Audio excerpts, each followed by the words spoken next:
Good day, Crime Talk aficionados. My name is Scott Reich, and this is Crime Talk. It's February 29th, 2024, and we have a great show for you today.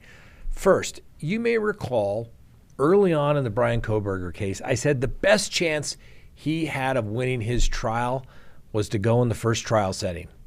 I think I was right. Laken Riley was attempting to call 911. And is the prosecutor even competent? Now, has being a corrections officer turned into kind of an in-person dating app? You would certainly think so with all the stories lately. And I wonder if this Elvis impersonator said, thank you very much when he got arrested. I'm not sure. And then finally, our dumb criminal of the day. Well, today, it's not the dumb criminal. It's the person who called the police that made this person eligible for the dumb criminal. Let's talk about it. Hi, lawyer. Good day, everyone. You know the drill. Subscribe if you haven't. Like if you do. Leave me a comment below and hit that little bell for notifications. And yes, we are back out of YouTube jail again, and we are streaming live. And guess what? We are streaming not only on all of our locations that we can stream from, but back on YouTube as well. We have the Hannah Gutierrez trial down there in Santa Fe, New Mexico, you know, the Rust Armorer case. And we are also waiting on the jury that are deliberating in the case of Michelle Troconis. They've been out now a couple of days. I don't know. I think maybe hung jury. Let me know what you think. All right. First on the docket, Bryan Kohberger. Now, they appeared in court yesterday, and the judge did not set a date for him to have a trial date start as of right now, as it relates to the death of the 4 college students. Now, at the hearing, the defense and prosecution discussed several issues with the judge, including the anticipated trial date. Now, the judge, John Judge, had previously indicated his desire to get this trial going sooner rather than later, and he was thinking maybe sometime this year.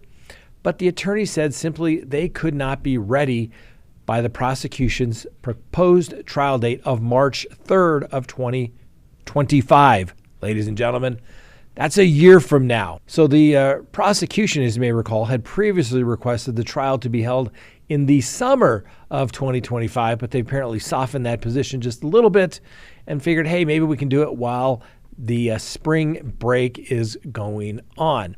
Now, Kohberger's attorney said that the sheer volume of discovery and the difficulty that they've had in talking to witnesses means that they won't be ready until at least June of 2025. Well, the judge set another hearing date on May 14th on the defense motion to move the trial out of Latah County and bring in a bigger jury pool, kind of like we had in the Lori Vallow case and we have in the Chad Daybell case.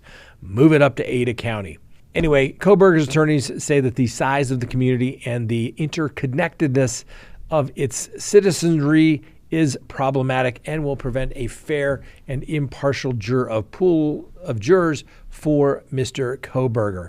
Now, the prosecutor reiterated his belief that we know there's publicity about this case. Everyone can agree there's massive publicity, but I see more about it in Boise, he says, than actual local news. So, like I said, it's not the question of whether somebody knows about it. It's whether they can put out of their mind what they've heard about it and make their decision only based upon the evidence in the case. Anyway, so Judge said that he would make a decision about the future trial date when he hears from both sides on May 14th. Now, do you remember when this case first got started? Bryan Kohberger went to his hearing, and there was a trial date set. I think it was June of 2023. It was rather quick. Demanded a speedy trial. And then at the last minute, he blinked, and he said, fine, I'll waive speedy trial. And here we are now. Let's set the trial into the spring or summer of 2025. So basically, another year from now. Now, this is why, ladies and gentlemen, it is so important for a client to be completely truthful and honest when it comes to having a conversation with their attorney. Let's say, hypothetically, I represented Bryan Kohberger. And I had a hypothetical conversation with him and said, listen, this is probably the most important conversation you're going to have in your life. Why don't you tell me exactly what happened? Don't leave out any of the details. And let's say hypothetically, he just lays it all out, and let's say hypothetically he admits that he's guilty. Hypothetically, because we give everybody the presumption of innocence, but this is the example. And let's say he tells the attorney, yeah, I did it all, okay? And all right, let's see. You look at all the voluminous stuff, all the scheduling. The prosecutor themselves now are currently saying they could not be ready until next spring or summer. Do you really think that they would have been ready to go in the June of 2023? No. Remember, the defense doesn't have to do anything. The prosecution has to do it. There's no way they would have got all those samples tested by then. There's no way they would be able to have all their witnesses ready. And guess what? He may have had a shot. Okay? But now, I've used this analogy before. All right? Think of the government as a huge steamroller. Okay? The kind that lays out all the asphalt after they, put the hot asphalt down. They go back and forth and it's steamy and stuff. They're a little slow to get going. But once they get rolling, you don't want to step in front of it. And so now when you give the government 3 years and a bunch of attorneys that are only working on this particular case, they are that steamroller, ladies and gentlemen. I don't think Bryan Kohberger is going to want to step in front of that very soon. He had his opportunity and he squandered it. Now, obviously, it's a little intimidating for an attorney to say, hey, I haven't seen all the discovery. Am I going to commit malpractice? Blah, blah, blah. But that's the kind of thing where you talk to the client, you fully advise them, say, hey, man, this may be our only shot. Are we going to go for it? Now, frankly, you need a client with quinones this big to do something like that. Most of them aren't willing to do that. I've only run across a few in my days of practice, but when they have gone along with that strategy, it has usually turned out well for them. So, quick lesson on strategy, quick lesson on why you tell your attorney everything when it really, really matters. And then you got to make tough decisions. A lot of nerves, a lot of little brinksmanship that takes place. But I think that Bryan Kohberger blew his opportunity. There's no way the prosecution would have been ready. And I said the same thing back on Lori Vallow and Chad Daybell. And had Lori Vallow gone to trial without the 10 months of competency, you think the prosecution would have been ready? No way. Next, Laken Riley. Yes, the case that is grabbing everyone's attention there in Macon, Georgia. Well, it is now being reported that Laken Riley, obviously the woman who was killed, made a desperate call to 911 as she fought for her life. The police have let this information out to the public before her life was cut short and her face battered to death. Now, the detail emerged today as the Athens-Clarke County Police released more documents from their investigation, including the family background of the alleged killer, Jose Antonio Ibarra. Now, Miss Laken was a nursing student that was attacked while jogging at the University of Georgia campus Thursday of last week before being murdered and dragged into the bushes. Now, the police have refused to release the audio of the call, but have confirmed that Laken was connected to a dispatcher and has also charged Ibarra with violently interfering with that 911 call. Now, it came as the mayor, this guy, Kelly Gertz, is facing a little bit of backlash from his constituents after it was revealed the police found multiple undocumented immigrants living in Ibarra's apartment in the city. Now, the mayor tried to deny that Athens is a sanctuary city for undocumented immigrants, that the crowd started shouting at the mayor, no, you are a liar. Now, for those who don't know, sanctuary cities are cities where people that if they are not in the United States legally, basically cities have said, come here, we will help give you aid and assistance. And I think you saw yesterday, Mayor Adams in New York said, hey, I'm not sure we should be a sanctuary city anymore because this is really getting expensive. So Needless to say, the mayor is taking a lot of heat. The people in the crowd shouted, "You're a liar, and you are the one that has blood on your hands for this murder. Mayor, you should resign." Now, other protesters held signs that read, "Blood on your hands," and "Make Athens safe again." Now, the mayor pointed out that Athens is not officially a sanctuary city, as Georgia doesn't allow them. But he says there's been no legislation from this government that created sanctuary city. He tried to plead with the constituents. He says, "We are deeply sorry for this tragedy. Responsibility for this crime rests solely upon the perpetrator." Now, we also learned that Mr. Ibarra's brother, Diego Ibarra, allegedly handed police a forged green card with his 2 separate dates of birth when he was stopped for speeding in September of last year. And Diego Ibarra entered the country illegally back in April of 2023 and was arrested 5 months later with no license or insurance while driving some 80 miles per hour in a 40 miles per hour zone, drinking a can of Bud Light. The police report noted that the officer opened the driver's door and ordered him to step out of the vehicle, but he turned and began reaching inside of the vehicle, so the officer forcefully removed Diego from the car. The driver struggled and was brought to the ground, where there was a short struggle to handcuff him. Days later, police were called to a domestic disturbance at the apartment, but they did not arrest Diego. Now, both brothers were cited on October 27th for allegedly stealing more than $200 worth of goods from the Walmart in Athens, and Diego allegedly returned to steal more items on December 8th, earning himself a 2-year ban from the store. Now, Jose Ibarra has been charged with Riley's killing with felony murder, false imprisonment, kidnapping, and concealing the death of another. And listen, we all come from immigrants. Let's face it, legal immigration, good thing. Illegal, not so great. Creates a burden, so to speak. And a lot of people are finding out this could be a potential problem.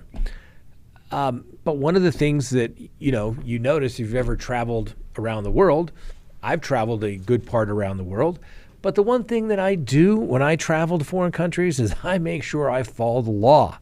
The old saying, when in Rome, do as the Romans. That's right. You become very assimilated to your environment and you try not to bring any trouble among yourself. And you stay out of trouble because you don't want to be in a foreign prison in a strange and foreign land. I don't care who you are. A little bit of a problem. Not a whole lot of assimilation, it would appear to be.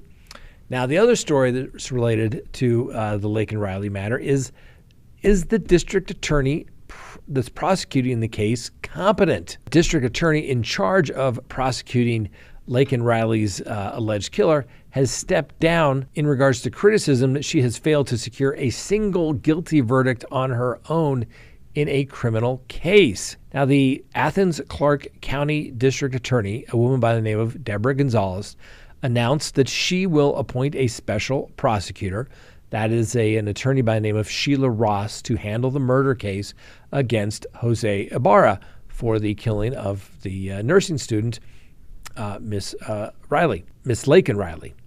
Anyway, well, a lot of this came about because the governor, a guy by the name of Bryan Kemp, as well as lawmakers and lawyers, have raised concern that Gonzalez is even capable of handling such a high-profile case. An Athens attorney by the name of Kevin Epps has stated that he does not have confidence in Gonzalez, who has no experience prosecuting criminal cases before she was elected to the district attorney's office in 2020. Apparently, Gonzalez has failed to achieve one guilty verdict in a jury trial involving any type of criminal case, according to the local attorney. And he is actually suing Gonzalez on behalf of an Athens bar owner who claims that she is unwilling to do her job. Now, Governor Kemp questioned the DA's ability to handle the case, and when asked if he believed that Riley would get justice in this case, he says, well, she best do that, I can tell you, said the governor, because the whole country and the world is watching this case. Small crimes, we see it every day, lead to big crimes, and that's what we've seen in this instance. So 3 victims apparently have filed cases against the district attorney there, Ms. Gonzalez, claiming that her office did not inform them before the defendants, the people that committed the crime, were offered plea deals, right? We talk about this all the time. Prosecutors have to discuss the case with the victims on a victim's rights case, take their input. Well, apparently Ms. Gonzalez doesn't feel that that was necessary and dismissed the cases or offered plea bargains without consulting the victims in the particular case.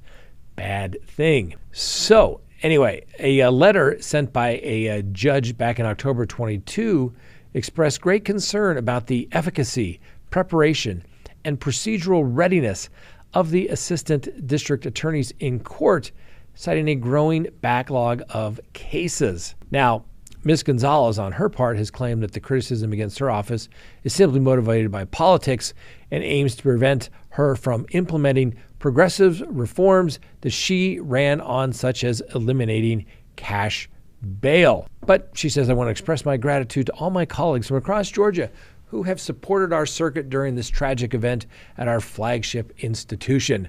We will not allow this or any other case to be used for political gain, and their top priority is the safety of every citizen, and we are fully committed to ensuring that justice is served for the loss of every life. Now, during Ms. Gonzalez's tenure as the district attorney, her office has not prosecuted 46% of charges, and 130 felonies have been planned down.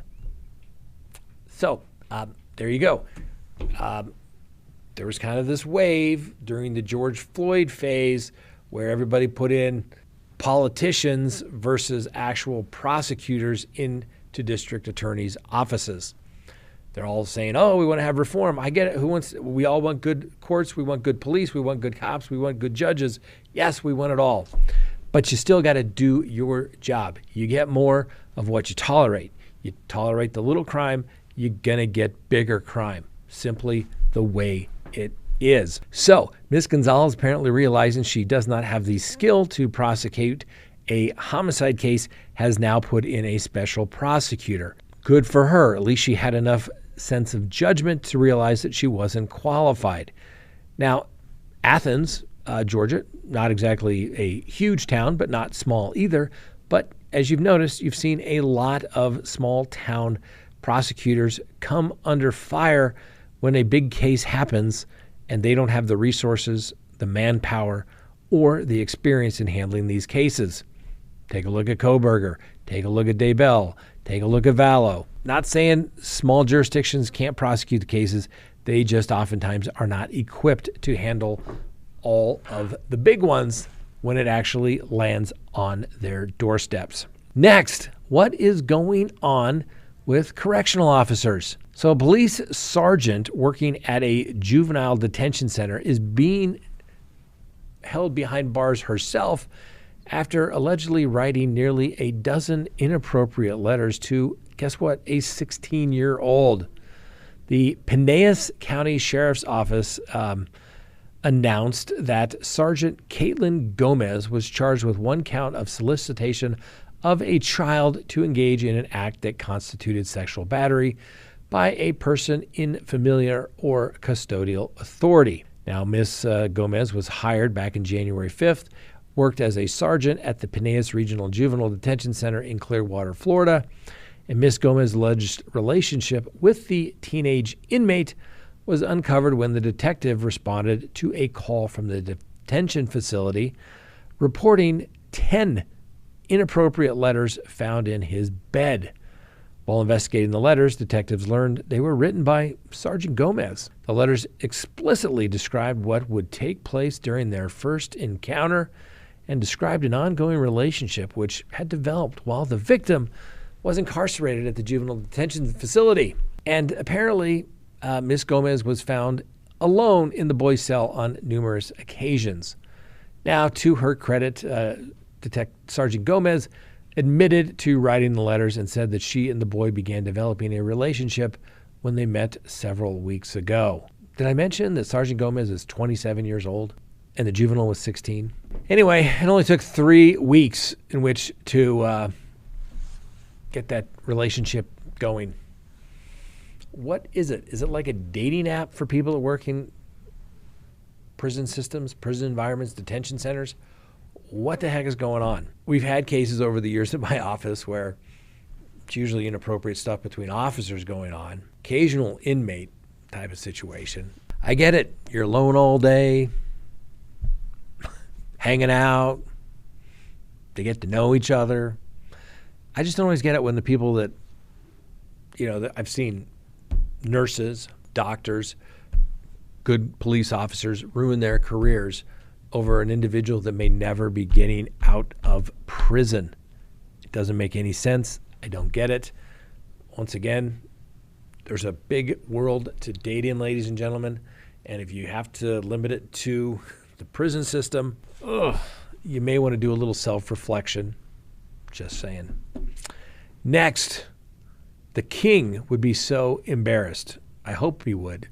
But, he liked him young too, right? Anyway, a 45-year-old Elvis impersonator from Michigan faces charges after he allegedly engaged in child sex crimes with a 16-year-old girl in Pennsylvania. Needless to say, the United States Attorney's Office for the Western District of Pennsylvania, some people that I have personally dealt with myself, but many years ago, announced that a federal grand jury has indicted Matthew Chantelois, Chantelois, on 3 counts related to interstate sexual exploitation of a minor.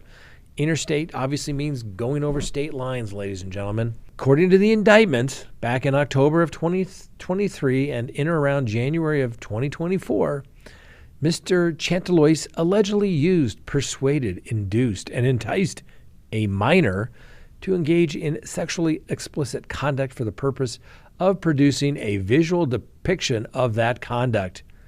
That's fancy words for a movie. Additionally, Mr. Chantelois is accused of possessing and transporting child sexual abusive material in interstate commerce across state lines, ladies and gentlemen. So on January 24th at 4 a.m., guess who was arrested? That's right, Mr. Chantelois at a motel in Pennsylvania after he was caught naked with a 16-year-old naked runaway girl from New York.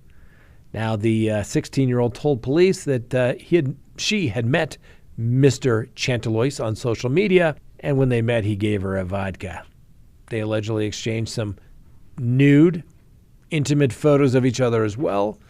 Mr. Chantelois was arrested on charges of interference with custody of children, corruption of a minor, and selling and furnishing liquor to a minor as well.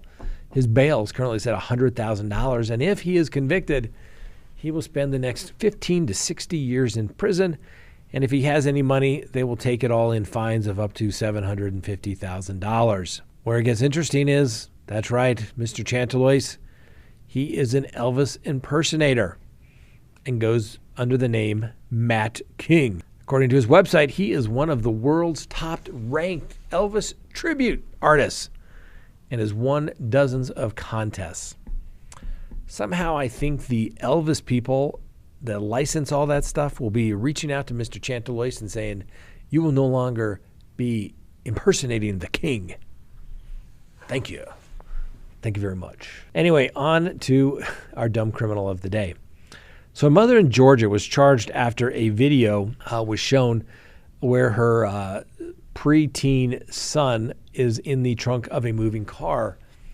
And Diana Denise Schaefer of Duluth was charged with reckless conduct as well as seatbelt violation after this video showed her 12-year-old son riding in the trunk of a Dodge sedan. Now, the kid appeared to be sitting beside a large object. It was some sort of bassinet, and apparently it was determined that the kid was back there holding it because they just purchased it online. Like I said, it was determined that the kid was in the back to stabilize the bassinet. Now, the mother was booked into the jail. Her son was placed into temporary custody of a family member until his mom bonded out of jail. An officer said that someone reported the video to law enforcement on Sunday. On Monday, they said the surveillance video also showed the driver driving around Duluth. The detective was then able to identify the vehicle's registered owner and meet with her the next day at her home. It's unclear why Ms. Schaefer thought having her son would be a good idea to ride in the trunk, but she did. Like I said, the video got her busted and arrested, and it appears to be taken by fellow drivers who were shocked as to what they had seen on the road. Now, obviously, these people that saw this must be much younger. Now, I remember my dad had a truck. We would ride in the back of the truck. Yes, ladies and gentlemen, the back of the truck without a camper shell on the back. You would ride in the back of the truck. And if we weren't going far, we would even ride on the edge of the tailgate with our feet hanging down.